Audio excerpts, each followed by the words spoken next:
Recognized. Mr. President, from Utah's Red Rock Canyons to our alpine meadows, from the sprawling salt flats to the towering mountain peaks, it's hard to overstate the beauty of Utah's majestic landscapes.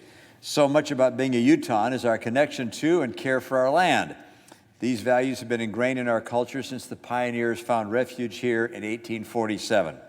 We take great pride in the fact that folks from all over the country and all over the world traveled to our state to experience these rich and diverse landscapes.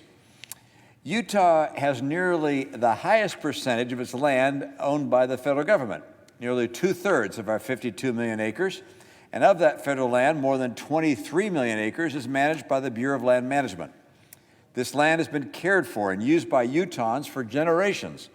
Recreationists and sportsmen who take advantage of the access to hike, hunt, mountain bike, ATV, and camp, the ranchers who graze their livestock to provide our food and fiber, the communities that rely on the oil and gas development in the basin or the coal mines, and power plants that provide more than 70% of our electricity, individuals interested in exploring the cultural anthropology of our land, and simply the residents that look to our open spaces for solitude.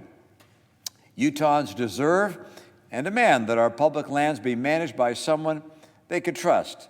It's quite obvious that the President's nominee for Director of the Bureau of Land Management, Tracy Stone-Manning, is not worthy of our trust.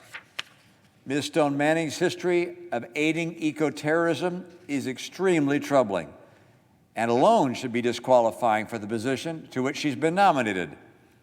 It'd be like nominating Bernie Madoff to serve as Treasury Secretary. For those who aren't familiar with tree spiking, an action with which Ms. Stone-Manning has been associated, let me offer a brief synopsis. Tree spiking involves hammering a metal or ceramic rod into a tree trunk. Loggers could be seriously harmed or even killed when they cut into the trunk of a tree that has been spiked. And the same goes for sawmill operators who are processing the log in the mill. Eco-terrorists who engage in tree spiking are willing to cause the gruesome injury or death of hardworking Americans who are simply trying to provide for their families. But it's not only her efforts assisting eco-terrorists that's of concern. Ms. Stone-Manning's blatant dishonesty about being investigated over a tree spiking incident to the Senate, that should disqualify her from serving as BLM director. I take my constitutional duty to provide advice and consent with regard to presidential nominees very seriously, as we all do. And with limited exception, I believe presidents, regardless of party, should be able to put in place qualified individuals to lead their team. I've supported several of President Biden's nominees, even though I've disagreed with them on particular policy issues, because I believe they were basically qualified for the position to which they've been nominated.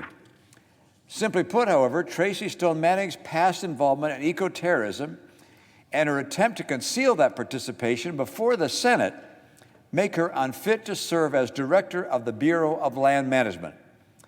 I will be opposing her nomination and urge my Democratic friends, especially those who represent states with large amounts of federal land, to oppose her nomination as well.